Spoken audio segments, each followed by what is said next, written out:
أعوذ بالله من الشيطان الرجيم. بسم الله الرحمن الرحيم.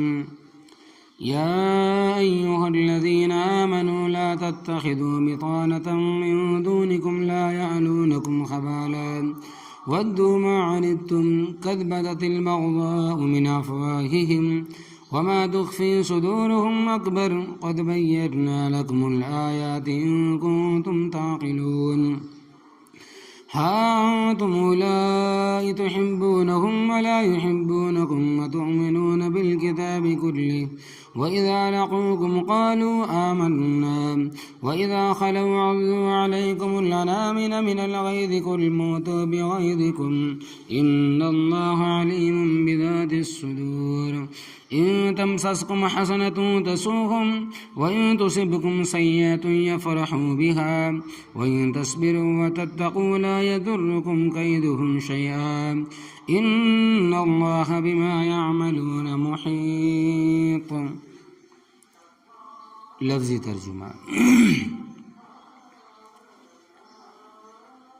فرماتے ہیں کہ یا ایھا الذین آمنوا، اے لوگو جو ایمان لائے ہو، لا تتخذوا بطانة، نہ بناؤ تم رازدان، من دونکم، اپنے سوا دوسروں کو، لا یعلونکم خبالا، وہ نہیں کمی کرتے تمہارے واسطے فساد کی، ودوا ما عنتم، وہ پسند کرتے ہیں اس کو کہ تم مشقت میں پڑ جاؤ، قد بدت البغضاء، تحقیق ظاہر ہو گیا بغض، من افواہہم، ان کے منہوں سے، وما تخفی صدورہم، اور جو مخفی رکھتے ہیں ان کے سینے، اکبر، وہ بہت بڑی چیز ہے، قد بینا لکم الآیات، تحقیق ہم نے بیان کی ہے تمہارے واسطے آیتیں، ان کنتم تعقلون، اگر تم سمجھتے ہو. ہا انتم اولائی، خبردار تم یہ ہو، تحبونہم، ان کے ساتھ محبت کرتے ہو، ولا یحبونکم، اور تمہارے ساتھ محبت نہیں کرتے، وتؤمنون بالکتاب کلی، اور تم ایمان رکھتے ہو سب کتابوں پر، وَإِذَا لَقُوكُمْ، اور جس وقت وہ ملتے ہیں تمہیں، قالوا آمنا، کیا کہتے ہیں؟ ہم بھی ایمان لائے، وَإِذَا خَلَوْا،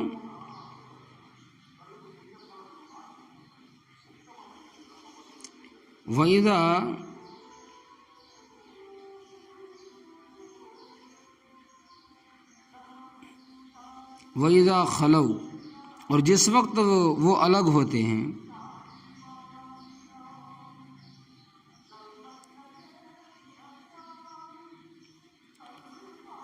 عضوا علیکم الانامل، کاٹتے ہیں وہ تم پر انگلیوں کے سرے، من الغیظ، غصے کی وجہ سے، قل موتوا بغیظکم، کہہ دیجئے کہ مر جاؤ تم اپنے غصے میں، ان اللہ علیم، بے شک اللہ تبارک و تعالی جانتا ہے، بذات الصدور، دلوں کے رازوں کو.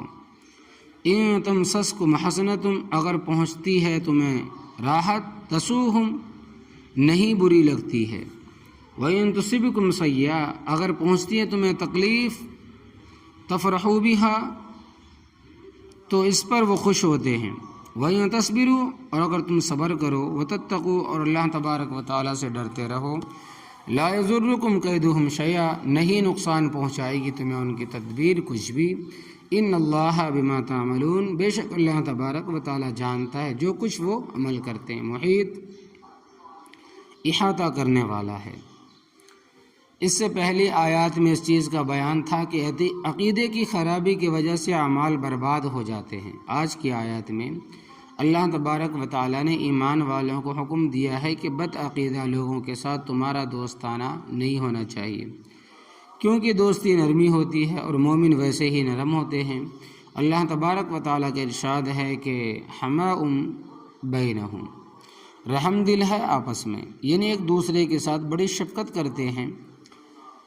اور حدیث سے پاک میں آتا ہے کہ مومن کی شان یہ ہے کہ لوگ اس کے قریب ہوں، اس سے نفرت نہ کرے. مطلب یہ ہے کہ مومن اخلاق کے لحاظ سے، بول چال کے لحاظ سے، برتاؤ کے اعتبار سے ایسا ہو کہ لوگ اس کے قریب آئیں، برے معاملے والا اور بد اخلاق نہ ہو کہ لوگ اس سے دور بھاگے.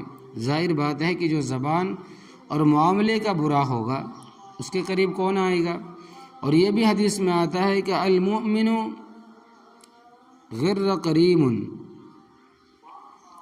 مومن بھولا بھالا اور سادہ ہوتا ہے، والفاجر خب لسیم، اور منافق دھوکے باز اور کمینہ ہوتا ہے، وہ گفتگو اور برتاؤ میں اپنا کمینہ پن نہیں چھوڑتا۔ تو مومن چونکہ نرم دل اور سادہ ہوتا ہے، تو بعض مومن اپنی سادگی کی بنا پر کچھ باتیں یہودیوں اور منافقوں کو بتا دیتے تھے، جس سے قومی نقصان ہوتا تھا۔ تو اللہ تبارک و تعالیٰ نے مومنوں کو تنبیہ فرمائی کہ یا ایھا الذین آمنو، اے لوگو جو ایمان لائے ہو، لا تتخذوا بطانۃ من دونکم، نہ بناؤ تم رازدان اپنے سوا دوسروں کو۔ کسی کافر کے ساتھ ایسا دوستانہ کہ راز کی باتیں اسے بتائی جائے منع ہے، ممنوع ہے، درست نہیں ہے، کیونکہ دشمن ہے۔ اگر اس کو تمہاری راز کی باتیں معلوم ہو گئی تو تمہیں بحیثیت مسلمان کے نقصان ہوگا، لہذا کسی کافر کو اپنی خاص باتوں کا رازدان نہ بناؤ۔ ہاں ان کے ساتھ ظاہر داری رکھو کہ اچھے طریقے سے پیش آؤ۔ ویسے بھی نبی کریم صلی اللہ علیہ وسلم نے دوستی اور دشمنی کے بارے میں ایک ضابطہ بیان فرمایا ہے۔ چنانچہ ترمذی شریف میں روایت آتی ہے کہ آن حضرت صلی اللہ علیہ وسلم نے فرمایا کہ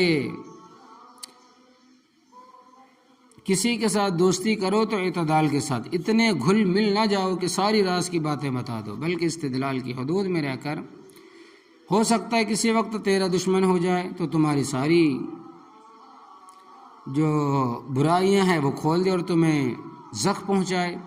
مشہور مقولہ ہے کہ گھر کا بہدی لنکا ڈھائے، اور فرمایا کہ وَابْغِضُوا بِغَيْظِكَ حُنَامًا، اور جن کے ساتھ تیری عداوت ہے وہ بھی اعتدال کے ساتھ ہو سکتا ہے کہ وہ تیرا دشمن کسی وقت تیرا دوست بن جائے، تو اس وقت دشمنی کے دور میں جو سخت باتیں کی ہوں گی ان پر تجھے پشیمانی ہوگی۔ حضرت صلی اللہ علیہ وسلم نے فرمایا کہ عین فطرت کے مطابق ہے کہ دوستی بھی اعتدال کے ساتھ اور دشمنی بھی اعتدال کے ساتھ، لیکن کافروں کے ساتھ دوستی اور ان کو رازدان بنانا ممنوع ہے، کیونکہ لا یعلونکم خبالا، وہ نہیں کمی کرتے تمہارے واسطے فساد کی، وہ ہر وقت فساد کے در پہ ہیں۔ ان کو راز کی بات بتانا خامخواہ اپنے آپ کو مشقت میں ڈالتے ہو۔ ودوا ما عنتم، وہ پسند کرتے ہیں کہ اس کو کہ تم مشقت میں پڑ جاؤ، مصیبت میں مبتلا ہو جاؤ، پریشانی میں آ جاؤ، تم برباد ہو جاؤ، یعنی وہ اس کو پسند کرتے ہیں کہ کسی طرح تمہارے اوپر مصیبت آ جائے۔ قد بدت البغضاء من افواہہم، تحقیق ظاہر ہو گیا بغض ان کے منہوں سے، وما تخفی صدورہم اکبر، اور جو مخفی رکھتے ہیں ان کے سینے وہ بہت بڑی چیز ہے۔ یعنی تمہارے خلاف جو نفرت اور کینہ ہے وہ تو بہت زیادہ ہے۔ تو کافر کافر ہے، اس کی دوستی کبھی غلط فہمی کا شکار نہیں ہونا چاہیے، اس کی دوستی سے کبھی غلط فہمی کا شکار نہیں ہونا چاہیے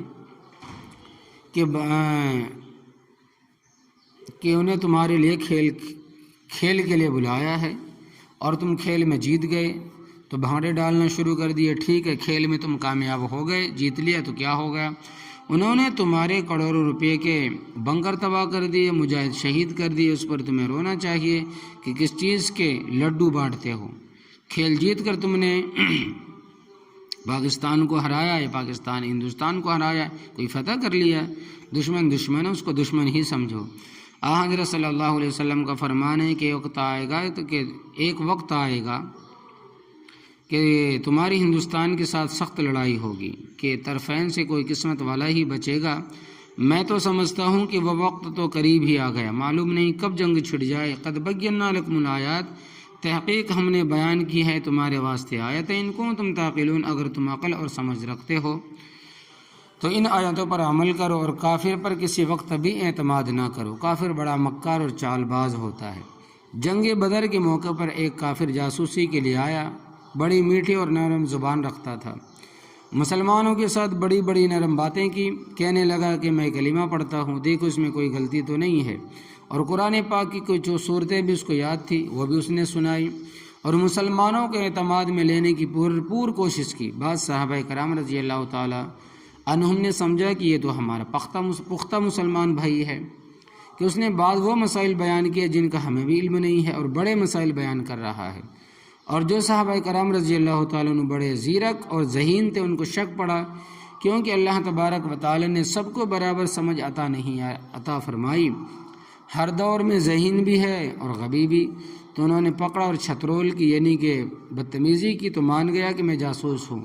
صحابہ کرام نے بڑی کوشش کی کہ معلوم ہو جائے کافروں کی تعداد کتنی ہے، مگر وہ بڑا پختہ آدمی تھا، جب پٹائی ہوتی تو کہتا بتاتا ہوں، اور جب چھوڑ دیتے تو کہتا معلوم نہیں۔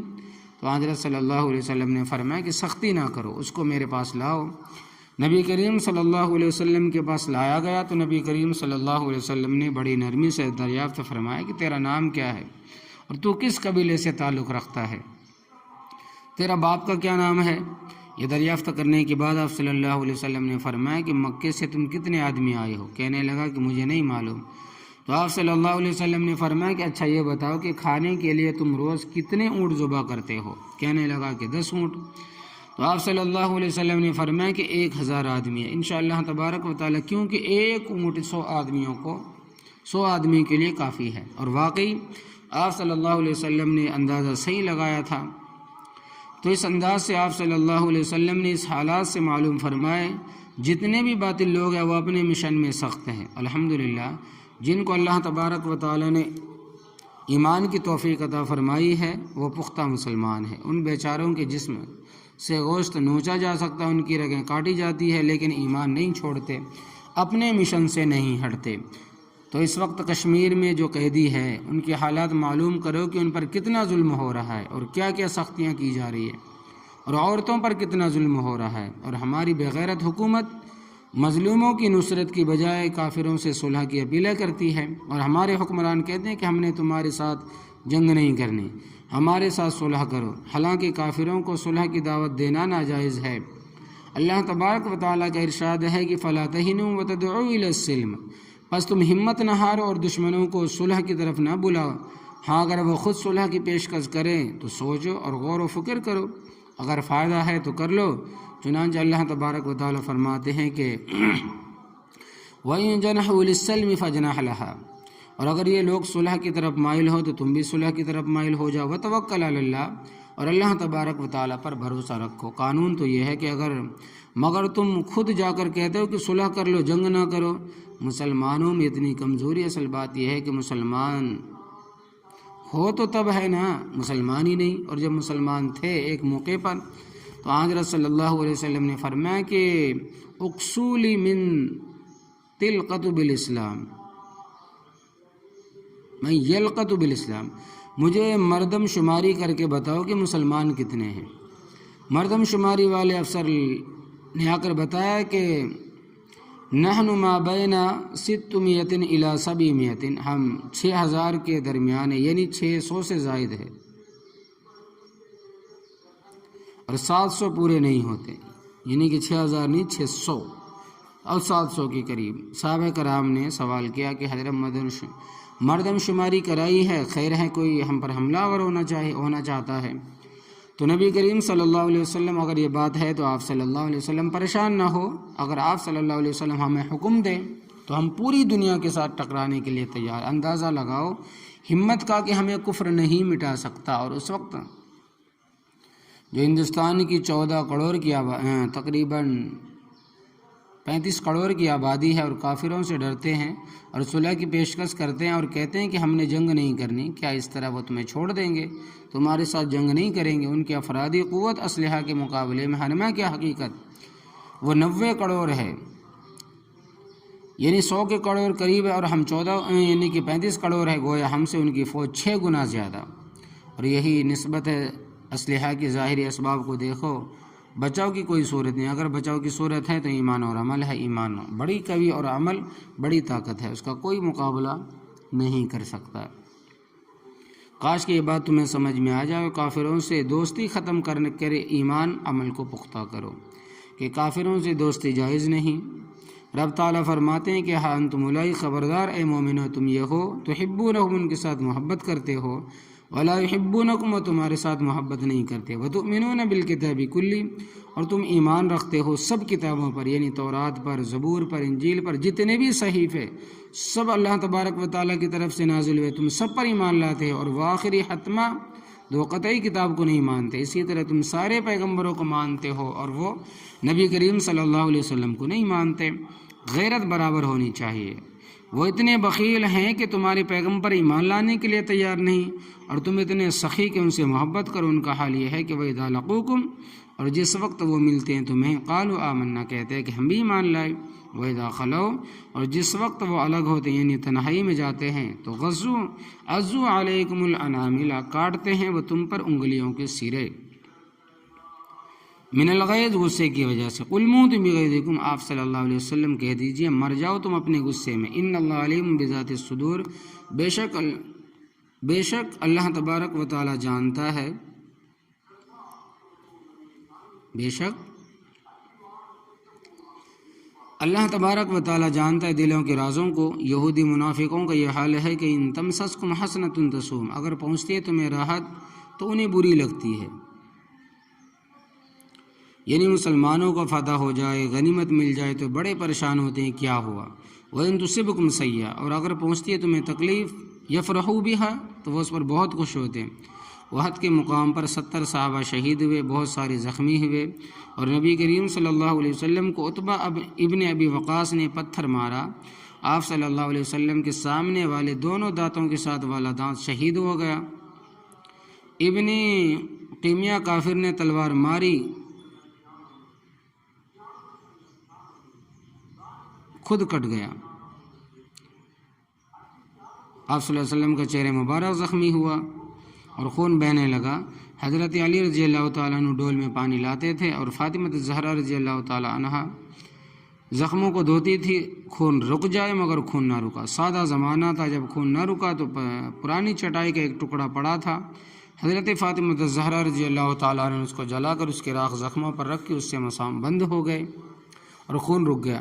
یہ بخاری شریف کی حدیث کا خلاصہ ہے، اور ادھر مشہور ہو گیا کہ ان محمد صلی اللہ علیہ وسلم قد قتل، بے شک صلی اللہ علیہ وسلم قتل ہو گئے۔ کافروں کی خوشی کی کوئی انتہا نہ تھی، بھنگڑا ڈالتے تھے، ناچتے تھے، اور مومنوں کی پریشانی کوئی حد نہ تھی۔ حضرت عمر رضی اللہ تعالیٰ عنہ جیسے بہادر آدمی ہمت ہار بیٹھے، ایک چٹان کے ساتھ کمر لگا کر کھڑے ہو گئے۔ حضرت انس ابن نضر رضی اللہ تعالیٰ عنہ، جو حضرت انس ابن مالک رضی اللہ تعالیٰ عنہ کے چچا تھے، انہوں نے کہا کہ عمر کیا بات ہے؟ فرمایا میری کمر ٹوٹ گئی۔ حضرت انس ابن نضر رضی اللہ تعالیٰ عنہ نے کہا کہ مرہم پٹی کی ہے۔ فرمایا کہ اس طرح نہیں ٹوٹی، وہ اس طرح ٹوٹی ہے کہ تو نے سنا نہیں کہ نبی کریم صلی اللہ علیہ وسلم شہید ہو گئے۔ حضرت انس ابن نضر رضی اللہ تعالیٰ عنہ نے کہا کہ تو کیا تمہارے لیے شہادت کا دروازہ بند ہو گیا؟ حضرت عمر رضی اللہ تعالیٰ عنہ نے فرمایا کہ میری ٹانگیں ساتھ نہیں دے رہی، یعنی اتنا صدمہ تھا۔ تو مومنوں کو جب معلوم ہوا کہ حضرت صلی اللہ علیہ وسلم زندہ ہیں، تو صحابہ کرام رضی اللہ تعالیٰ عنہ آپ صلی اللہ علیہ وسلم کے پاس جمع ہو گئے۔ رات کا وقت تھا، ابو سفیان ابھی مسلمان نہیں ہوئے تھے، بلکہ وحد میں مشرکوں کی کمان ان کے ہاتھ میں تھی۔ ابو سفیان نے آواز دی، افیکم محمد، کیا محمد صلی اللہ علیہ وسلم زندہ ہے؟ آپ صلی اللہ علیہ وسلم نے فرمایا کہ لا تحبو، جواب نہ دو۔ پھر کہا افیکم ابو بکر، کیا تم میں ابو بکر رضی اللہ تعالیٰ عنہ ہے؟ آپ صلی اللہ علیہ وسلم نے فرمایا کہ جواب نہ دو۔ پھر کہا کہ افیکم عمر، کیا تم میں عمر رضی اللہ تعالیٰ عنہ ہے؟ آپ صلی اللہ علیہ وسلم نے فرمایا کہ جواب نہ دو۔ جب اس کو جواب نہ ملا تو اس نے نعرہ لگایا، اغلو حبل اغلو حبل، زندہ باد زندہ باد۔ حضرت عمر رضی اللہ تعالیٰ عنہ نے کیا، حضرت تو میرے صبر کا پیمانہ لبریز ہو گیا ہے۔ آپ صلی اللہ علیہ وسلم نے فرمایا کہ جواب دو۔ تو حضرت عمر رضی اللہ تعالیٰ عنہ نے کہا کہ او اللہ کے دشمن، میں عمر بول رہا ہوں۔ حضرت عمر رضی اللہ تعالیٰ، حضرت نبی کریم صلی اللہ علیہ وسلم ابھی زندہ ہے، موجود ہے، اور یہ ابو بکر رضی اللہ تعالیٰ عنہ بھی زندہ اور موجود ہے۔ تمہارے بندوبست کرنے کے لیے ہم موجود ہیں۔ خوش کس بات پر ہوتے ہو؟ خوش کس بات پر ہوتے ہو؟ فرمایا کہ ان کافروں کی طرف سے تکلیفیں آئیں گی، وَإِن تَصْبِرُوا، اور اگر تم صبر کرو گے، وَتَتَّقُوا، اللہ تبارک و تعالیٰ سے ڈرتے رہو گے، لَا يَضُرُّكُمْ كَيْدُهُمْ شَيْئًا، نہیں نقصان پہنچائے گی تمہیں ان کی تدبیر کچھ بھی۔ ان اللہ بما یعملون محیط، بے شک اللہ تبارک و تعالیٰ جانتا ہے جو کچھ وہ عمل کرتے ہیں، احاطہ کرنے والا ہے، اس کے علم سے کوئی چیز باہر نہیں۔ بس اے مومنو، تمہیں تقوی اور پرہیزگار درکار ہے۔ اگر یہ ہے تو سب کچھ ہے، اگر یہ نہیں ہے تو کچھ بھی نہیں ہے۔